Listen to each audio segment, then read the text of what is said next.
Hi, we are from At Home Tuition. In this video, we are going to see analysis of graphs and drawing of bar graphs. So, in the analysis of graphs, graph will be given. We have to analyze the graph and we have to answer the given questions based on the graph.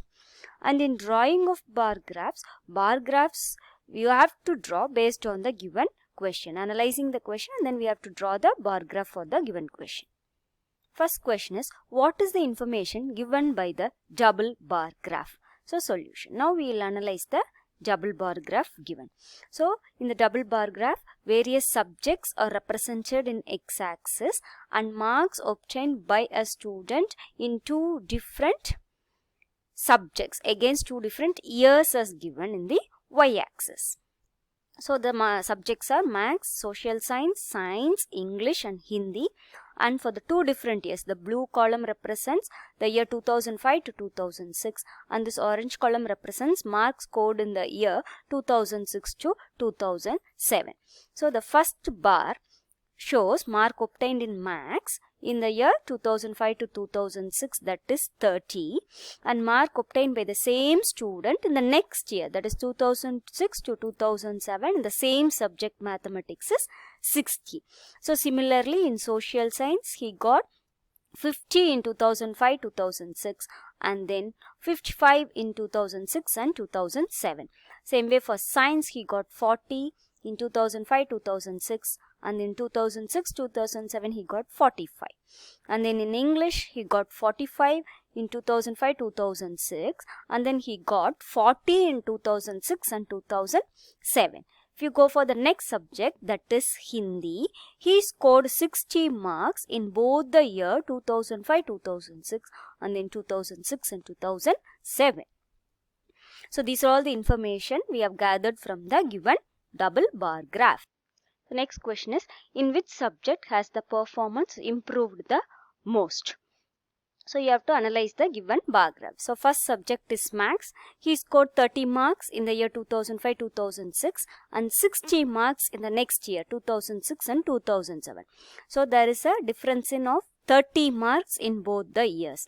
Okay, so if you analyze the next subject, Social Science, he got 50 and 55 the next year. Only there is a change of 5 marks. In the next subject, that is Science also, it's 40 and the next year it's 45. There is only a change of 5 marks. If you move to English, then he got 45 in the year 2005-2006 and 40 in the year 2006-2007. So, there is a difference of only 5 marks. In Hindi, there is no change in the marks. So, if you analyze this, so Maths has only the highest change, that is from 30 to 60. So, we can say that the performance is improved the most in Maths. Next question is, in which subject has the performance deteriorated? Deteriorated means reduced. So, if you analyze the bar graph in 2005 to 2006, mathematics it's improved compared to 2006-2007, and then if for social science also it's improved to the next year, science also it's improved. So, if you look into the English, the mark is reduced from 45 to 40 marks. So, English is the deteriorated subject. So, thus the performance is deteriorated in English. Next question is, in which subject is the performance at par?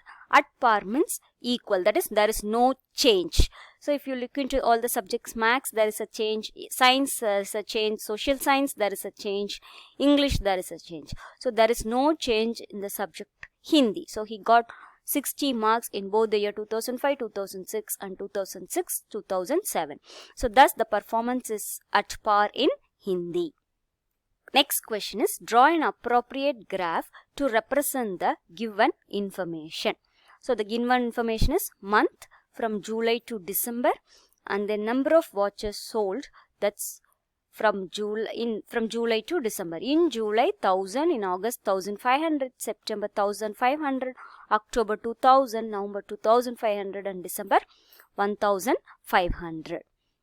So, solution, in the given question only one data set is given, that is number of watches sold in different months. So, we can use single bar graph. So, now let us take month along x-axis and number of watches sold along y-axis. Next, we have to draw the bars of uniform width and the height depends upon the given data. So in this example, we have taken months from July to December in x-axis. Okay, in y-axis, we have taken number of watches sold.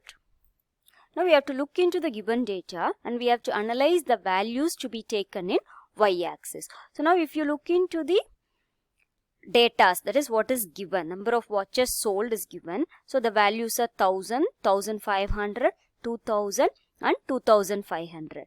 So we have to follow the important note. The value in x-axis and y-axis should be uniformly distributed over the respective axis. That is, if you are taking month in the x-axis, months should be uniformly distributed. That is July, August, September, October, November and December. There is no gap in between the months. So we have distributed it uniformly. The same way you have to distribute whatever the units taken in y-axis, that should also be uniformly distributed. So now if you look into the numbers, you have 1000, 1500, 2000, 2500.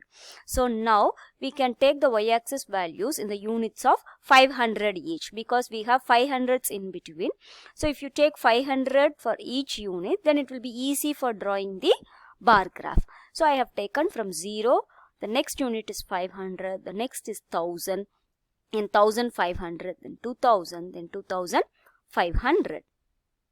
Now we have to draw the bar graph from the given table. So for the month of July, they have given 1000 watches are sold.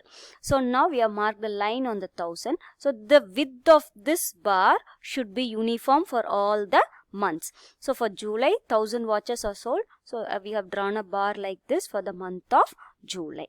So next, if you go to the month of August, they have given the number of watches sold is 1500. So we are marking a bar on the line 1500 of uniform with what we have done for the month of July. So this is the number of watches sold in the month of August. Same way for month of September. Next, if you move on to the month of October, so it's given that number of watches sold is 2500. So we are drawing a line at 2000 and we are marking the bar on the month of October of uniform width.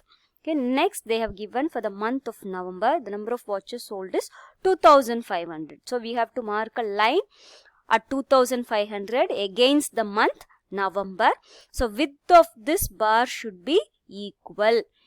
Even though the number is 2500, this width of the bar against this month should be equal in all the months.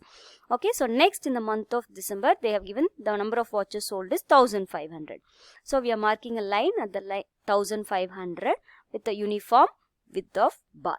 Okay, so this is the bar graph we have obtained from the given table.